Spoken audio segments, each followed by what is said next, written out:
ولا یزالون یقاتلونکم، اللہ فرماتا ہے اور وہ کفار جو ہیں آپ کے ساتھ اپنی لڑائی کو، جنگ کو جاری رکھیں گے،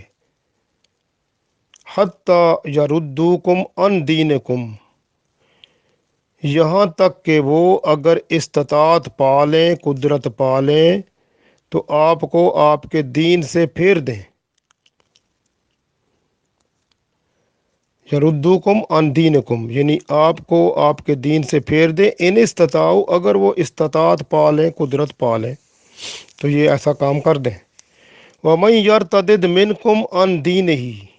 اللہ فرماتے ہیں اور پھر جو پھر جائے آپ میں سے دین سے، مرتد ہو جائے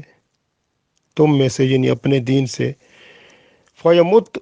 اور وہ مر جائے، وہ کافرن تو وہ کافر ہے یعنی کفر میں مر گیا،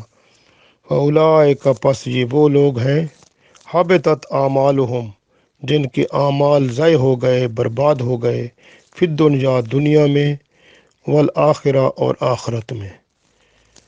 وَأُولَٰئِکَ أَصْحَابُ النَّارِ اور یہ وہ لوگ ہیں جو آگ والے ہیں، دوزخی ہیں، ہم فیہا خالدون اس میں دوزخ میں یہ ہمیشہ ہمیشہ رہیں گے۔ اس آیت کا شان نزول یہ ہے، ابھی جب رسول اللہ صلی اللہ علیہ وسلم مکہ شریف سے ہجرت کر کے مدینہ شریف تشریف لے آئے، ابھی 2 سال ہی گزرے تھے، تو کفر جو مشرکین مکہ تھے مسلمانوں کے خلاف لڑائی جھگڑے کا کئی دفعہ انہوں نے پروگرام بنایا اور اس طرح حربیں کرنے کی کوشش کر رہے تھے۔ تو رسول اللہ صلی اللہ علیہ وآلہ وسلم نے ایک چھوٹی سی صحابہ کرام کی جماعت بھیجی تاکہ وہ دشمنوں کے عزائم کا پتہ چلائے اور معلومات لے کر آئے۔ تو یہ جنگ بدر سے تقریباً 2 مہینے پہلے کی بات ہے۔ تو رسول اللہ صلی اللہ علیہ وآلہ وسلم نے یہ جو صحابہ کرام کی جماعت تھی جس میں عمار بن یاسر رضی اللہ تعالیٰ عنہ بھی تھے، ابو حذیفہ بن عتبہ رضی اللہ تعالیٰ عنہ بھی تھے، سعد بن ابی وقاص رضی اللہ تعالیٰ عنہ تھے، عتبہ بن غزوان رضی اللہ تعالیٰ عنہ تھے، سہیل بن بیضہ رضی اللہ تعالیٰ عنہ تھے، عامر بن فہیدہ رضی اللہ تعالیٰ عنہ تھے، واقد بن عبداللہ رضی اللہ تعالیٰ عنہ تھے۔ تو اسی طرح سے حضرت ابو عبیدہ بن جراح رضی اللہ تعالیٰ عنہ جو ہیں، رسول اللہ صلی اللہ علیہ وسلم نے پہلے ان کو اس چھوٹی سی جماعت کا سربراہ بنایا، اور ان کا کام کیا تھا کہ مشرکین مکہ کا پتہ چلائیں کہ دشمن ہمارے لیے کون سے غلط ارادے اور کون سے ایسی حکمت عملی بنا رہا ہے تاکہ ہمیں معلوم ہو، ہم اس سے ہوشیار ہو جائیں۔ تو ابو عبیدہ بن جراح رضی اللہ تعالیٰ عنہ کو رسول اللہ صلی اللہ علیہ وسلم نے اس چھوٹے سے فوجی قافلے کا سربراہ بنایا۔ لیکن جب ابو عبیدہ رضی اللہ تعالیٰ عنہ جب جانے لگے تو رسول اللہ صلی اللہ علیہ وسلم کی جدائی کے صدمے سے رو دیے، تو ان کے رونا ایسا تھا کہ آپ صلی اللہ علیہ وسلم نے پھر ان کو روک لیا، اور پھر حضرت عبداللہ بن جحش رضی اللہ تعالیٰ عنہ جو رسول اللہ صلی اللہ علیہ وسلم کے پھوپھی زاد بھائی بھی ہیں، ان کو پھر آپ صلی اللہ علیہ وسلم نے اس چھوٹے سے قافلے کا سپہ سالار بنایا، اور پھر ان کو بھیجا اور ایک خط بھی ساتھ بھیجا کہ آپ نے راستے میں کھولنا ہے۔ تو اس میں لکھا تھا کہ آپ نے نخلا کے مقام پر جو طائف اور مکہ کے درمیان واقع ہے وہاں پر جا کر دشمنوں کی نقل و حرکت دیکھنی ہے اور اس کے بارے میں معلومات لانی ہے۔ تو یہ جمادی الثانی کی تاریخ تھی جب یہ قافلہ روانہ ہوا، جمادی الثانی کی آخری تاریخ تھی۔ تو یہ جب قافلہ روانہ ہو گیا تو اب یہ وہاں جب نخلا میں پہنچا اور وہاں پر انہوں نے ایک چھوٹا سا قافلہ مشرکوں کا دیکھا، اور پھر ایسا ہوا کہ ان سے لڑائی ہو گئی، اور لڑائی میں ان کا ایک آدمی جو ہے وہ قتل ہو گیا، ابن الحضرمی جو تھا وہ قتل ہو گیا، اور واقد بن عبداللہ رضی اللہ تعالیٰ عنہ سے تو اور اس طرح سے باقی 2 بندے قیدی ہوئے۔ تو ان کو ساتھ لے کر صحابہ کرام رضوان اللہ علیہم اجمعین اور کچھ ان کے پاس سامان جو کہ وہاں پر ان کو ملا وہاں سے، تو وہ وہاں سے لے کر تو یہ مال غنیمت اور دو قیدی، یہ صحابہ کرام رضوان علیہم اجمعین کا یہ چھوٹا سا قافلہ واپس مدینہ شریف میں رسول اللہ صلی اللہ علیہ وآلہ وسلم کے پاس پہنچ گیا۔ اب جب یہ پہنچ گیا تو اس وقت یہ صورتحال تھی، کچھ منافقین اور مشرکین اور اسی طرح ان لوگوں نے پروپیگنڈا شروع کر دیا کہ رسول اللہ صلی اللہ علیہ وآلہ وسلم نے تو استغفر اللہ نعوذ باللہ یہ قافلہ بھیجا تھا، اور انہوں نے رجب کے مہینے میں یہ جو ہے انہوں نے اس بندے کو قتل کر دیا۔ تو یہ رجب کے مہینے میں تو لڑائی جھگڑا کرنا جو ہے وہ جائز نہیں ہوتا، لہٰذا یہ جو ہے آپ صلی اللہ علیہ وسلم نے ایک اصول توڑا، اور اس طرح کی باتیں انہوں نے پروپیگنڈا اتنا بنایا کہ بہت شدید قسم کا، اور مسلمانوں کے لیے حتیٰ کہ جس طرح کفار کا طریقہ ہوتا ہے کہ وہ مسلمانوں کو اس کے دین سے نفرت کرانے کے لیے، اور استغفر اللہ نعوذ باللہ اور رسول اللہ صلی اللہ علیہ وسلم سے، تاکہ یہ آپ صلی اللہ علیہ وسلم کے حکم کو نہ مانے، تو انہوں نے اس کو بڑھا چڑھا کر بیان کیا۔ تو اس طرح کی صورتحال جب پیدا ہوئی تو تب اللہ تعالیٰ نے یہ آیت نازل فرمائی۔ تو اس صورت میں اصل میں یہ تھا کہ جیسے چاند جو ہوتا ہے وہ 29 تاریخ کا ہوتا ہے، تو اگلا دن پھر اگلے مہینے کا ہو جاتا ہے، اور بعض اوقات ایسا ہوتا ہے کہ چاند 29 کا نہیں ہوتا بلکہ 30 کا ہو جاتا ہے۔ تو صحابہ کرام رضوان اللہ علیہم اجمعین نے جو یہ جب یہ اس قافلے کے ساتھ گئے تھے تو انہوں نے دیکھا کہ 29 تاریخ تھی، انہوں نے یہ سمجھا کہ شاید یہ جو ہے 30 کا مہینہ ہے، تو اس مغالطے میں جو ہے وہ کیونکہ اگلے دن وہ مہینہ 29 کا بنا اور اگلے دن رجب کی پہلی ہو گئی، تو اس وجہ سے جب کہ وہ انہوں نے سمجھا کہ یہ 30 کا ہے تو مغالطے میں یہ سلسلہ ہوا۔ تو اللہ تعالیٰ نے یہ آیت نازل فرما کے کر کے مسلمانوں کی حوصلہ افزائی فرمائی، اور اللہ تعالیٰ کا ارشاد جو ہے وہ پھر آیا اس آیت کے حوالے سے، تو جس میں اللہ تعالیٰ نے یہ فرمایا کہ حرمت والے مہینے میں لڑائی جھگڑا کرنا حرام ہے بلکہ گناہ کبیرہ ہے،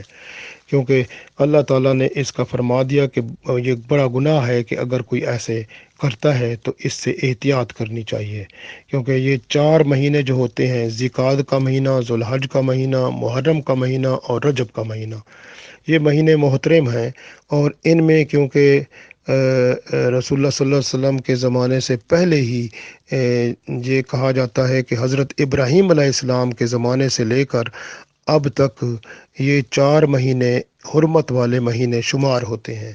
یعنی ان مہینوں کی قدر و عظمت حضرت ابراہیم علیہ السلام کے زمانے سے اب تک قائم ہے۔ تو ان 4 مہینوں میں لڑائی جھگڑا کرنا، جنگ کرنا جائز نہیں ہے۔ ہاں البتہ اگر کوئی ظلم کرتا ہے یا لڑائی کرتا ہے، پہل کرتا ہے،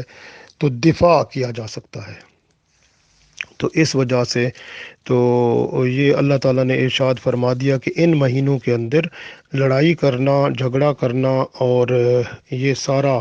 چیز جو ہے یہ اللہ تعالیٰ نے اس کو منع فرمایا۔ تو اللہ نے ارشاد فرمایا کہ ان کو کل قتال فیہ کبیر، تو ان کو فرما دیں کہ اس مہینے میں لڑائی کرنا، جنگ کرنا کبیرہ گناہ ہے، تو اس لیے اللہ تعالیٰ نے منع فرما دیا۔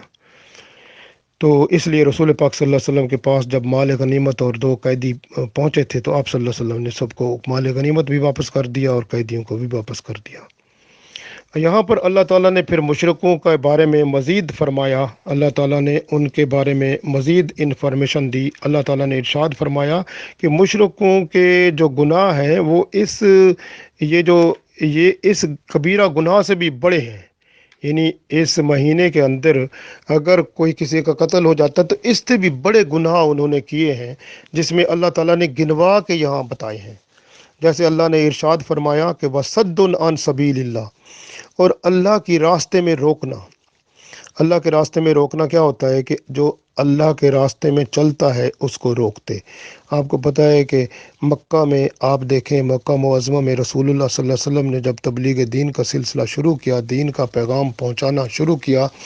تو وہ جو مسلمان مکہ میں ہو گئے تھے ان کو کتنا درد دیتے تھے، کتنی تکلیفیں دیتے تھے۔ حضرت بلال رضی اللہ تعالیٰ عنہ کو دیکھ لیں، کتنی تکلیفیں دیتے تھے۔ اسی طرح دوسرے صحابہ کرام رضوان اللہ علیہم اجمعین کی بہت مثالیں ہیں جن میں آپ دیکھیں کہ کتنے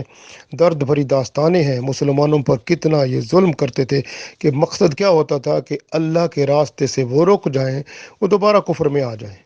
تو اس طرح، اور خود بھی ان کا گناہ تھا کہ یہ وہ کفرم بھی، اور نہ اللہ پر خود ایمان لاتے تھے، نہ ایمان لاتے تھے اور نہ ایمان لانے والوں کو ایمان پر قائم رکھنے دیتے تھے، بلکہ والمسجد الحرام، اور مسجد الحرام سے روکتے تھے، نہ طواف کرنے جانے دیتے تھے۔ یعنی ان کے اللہ تعالیٰ نے ان کی جو گناہ ہیں وہ گنوا رہے ہیں۔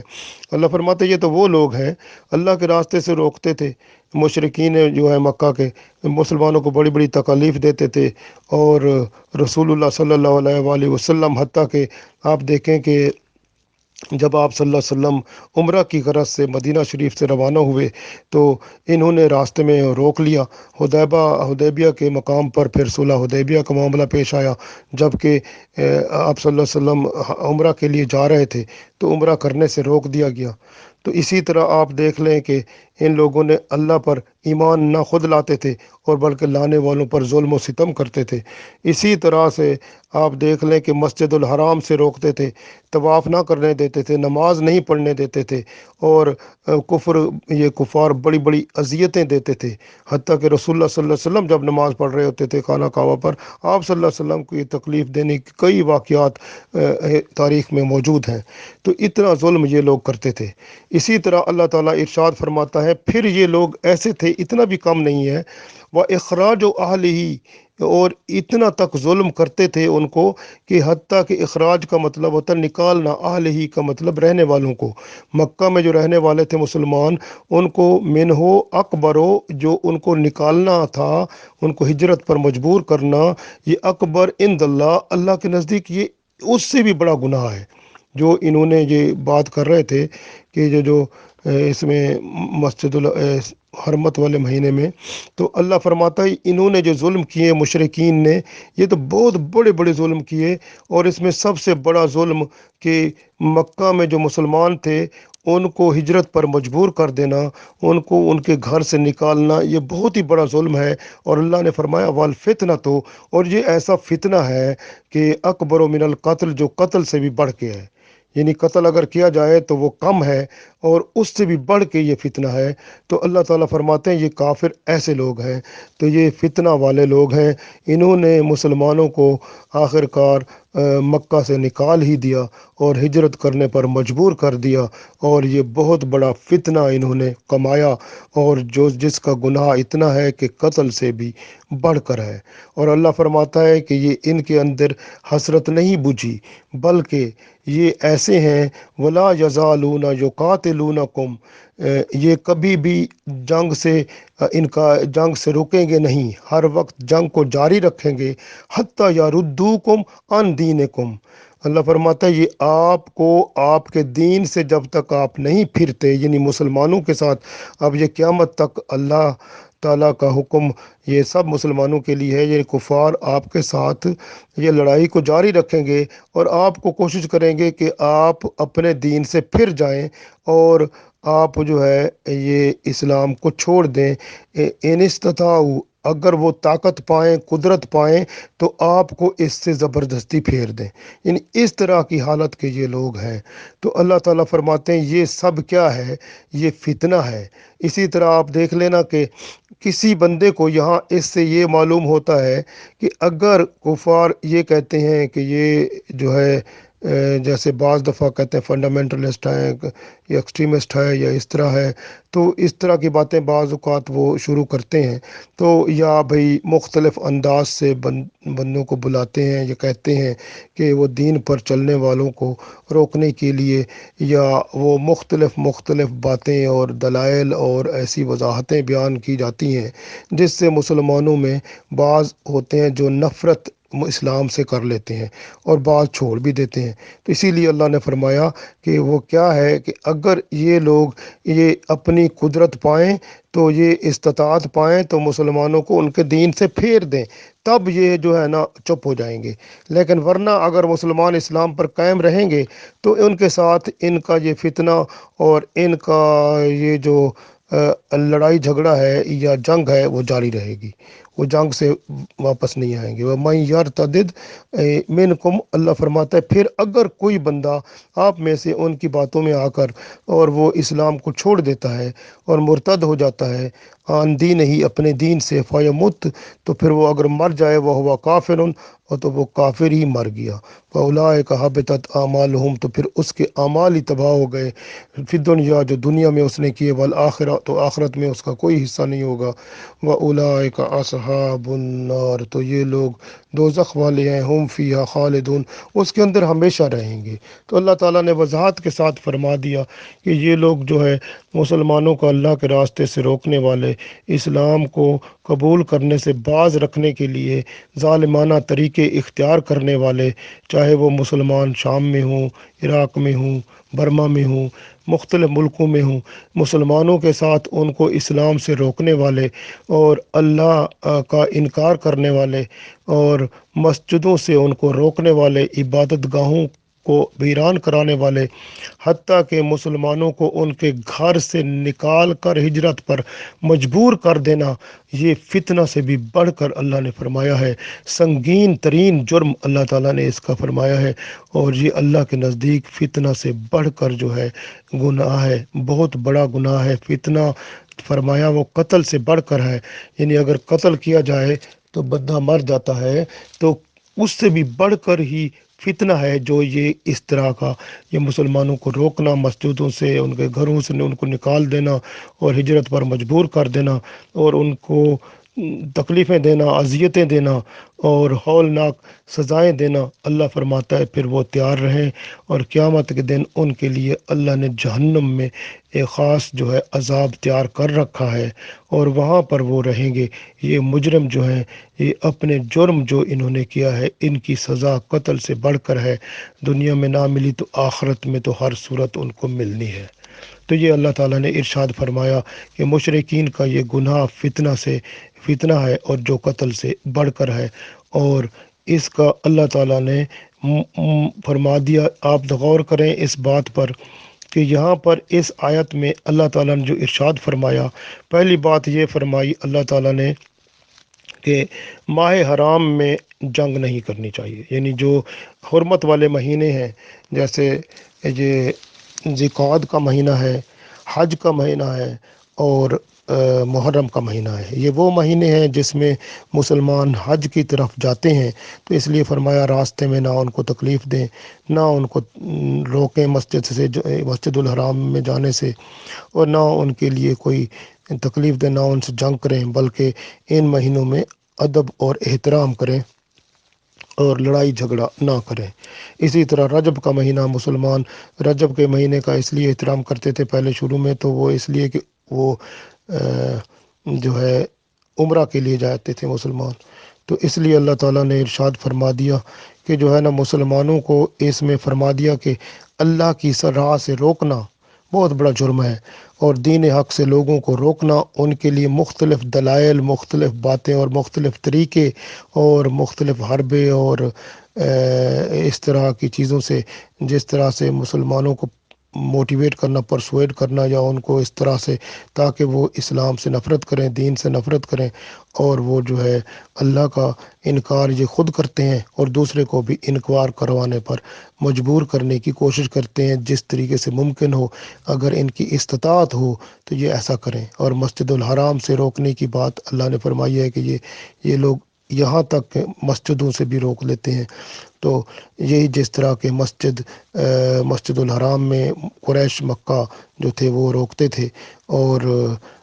حتیٰ کہ رسول اللہ صلی اللہ علیہ وسلم جو ہیں اور جب عمرہ کرنے کے لیے گئے تو صلح حدیبیہ ہوا اور آپ صلی اللہ علیہ وسلم کو روک دیا گیا عمرہ سے بھی۔ تو یہ ایسے لوگ تھے، تو اس لیے اللہ تعالیٰ نے فرمایا مکہ میں لوگ آباد تھے، مسلمان تھے، اور ان کے اوپر ظلم و ستم کرتے تھے، اور پھر حتیٰ کہ اتنا ان کو مجبور کرتے تھے، مجبور کر دیا تھا کہ وہ وہاں علاقہ جگہ کو چھوڑ کر وہ چلے جائیں، ہجرت کر جائیں۔ تو اس لیے مسلمانوں نے ہجرت کی۔ اللہ تعالیٰ نے اس سارے ظلم کو اللہ تعالیٰ نے فتنہ سے بھی بڑھ کر فرمایا، اس طرح کا ہے، اور یہ بہت بڑا فتنہ اللہ تعالیٰ نے ارشاد فرمایا۔ جبکہ آپ دیکھیں دین میں جبر نہیں ہے، زبردستی نہیں ہے۔ ہمارے اسلام میں یہ نہیں ہے کہ کسی کو زبردستی آپ مسلمان بناؤ، کبھی نہیں ہے۔ اسلام جو خوشی سے قبول کرتا ہے ٹھیک ہے، زبردستی کچھ بھی نہیں ہے اسلام میں۔ تو اسلام کے اندر دین جو پھیلا ہے وہ محبت سے پھیلا ہے، تو یہ دین میں جبر نہیں ہے۔ فتنہ اللہ تعالیٰ فرماتا ہے دین میں جبر پیدا کرنا فتنہ ہوتا ہے۔ تو یہ جو ہے کفار مسلمانوں کے دائمی دشمن ہیں، کفار مسلمانوں سے عداوت کو جاری رکھیں گے۔ جہاں تک ان کی طاقت ہوگی وہ اس طاقت کو استعمال کر کے مسلمانوں کو ان کے دین سے ہٹانے کی پوری کوشش کرتے رہیں گے، اور یہ مسلمانوں کو دین سے منحرف کرنے میں وہ اپنی جتنی بھی ان کی سخت ہوگی اس کو پورا وہ جو ہے کرنے کی کوشش کریں گے۔ اور جو مسلمان ان کی باتوں میں آ کر اپنے دین کو چھوڑ جائیں گے تو اللہ فرماتا ہے وہ مرتد ہو جائیں گے، اور اگر اسی حالت میں مر جائیں تو پھر اللہ کے نزدیک وہ کافر ہوں گے۔ ان کے دنیا کے جتنے بھی اعمال تھے وہ سب ختم ہو گئے، اور آخرت میں جو ہے ان کو کسی چیز کا کوئی حصہ نہیں ملے گا، اور ان کی جگہ دوزخ ہے، ٹھکانہ ہے، ہمیشہ اس میں وہ رہیں گے۔ ہاں اگر کوئی بندہ زندہ ہے اور وہ دائمی طور پر اگر وہ ہو گیا، اسلام چھوڑ گیا، مرتد ہو گیا، لیکن اس کو اللہ تعالیٰ نے پھر عقل دی، واپس اسلام میں آ گیا، کیونکہ اسلام کے اندر جو مرتد ہو جاتا ہے اس کی سزا قتل ہے۔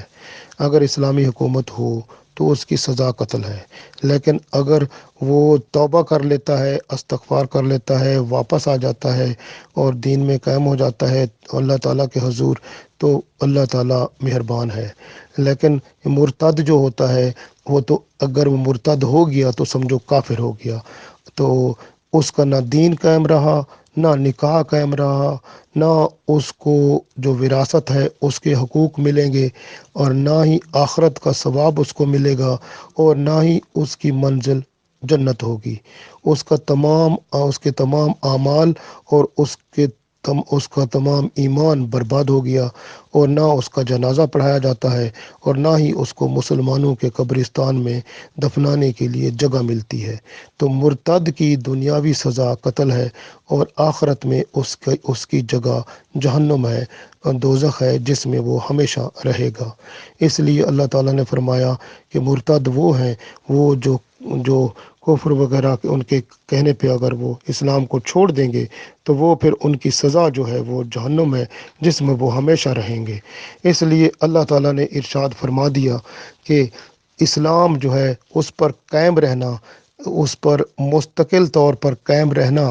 اور یہ بہت بڑا ایک اللہ تعالیٰ کی طرف سے یہ ایک امتحان بھی ہوتا ہے بعض اوقات، کہ بندے کے اوپر بہت مشکلات آتی ہیں، تکالیف آتی ہیں، اور ان تکالیف میں، آزمائشوں میں بندہ گزر کر جو ہے وہ اللہ کے حضور جو ہے رحمت پاتا ہے، اگر وہ صبر اور برداشت کرتا ہے صرف اللہ کے لیے، اور اللہ کی یاد میں، اللہ کی محبت میں، اپنے رسول اللہ صلی اللہ علیہ وسلم کی اطاعت کرتے ہوئے وہ پھر جنت کا مقام پاتا ہے۔ اس لیے عبادت الہی اور اطاعت رسول صلی اللہ علیہ وسلم اور صراط مستقیم ہی ہمارے لیے وہ راستہ ہے جو شریعت محمد صلی اللہ علیہ وسلم پر چل کر یہاں دنیا اور آخرت میں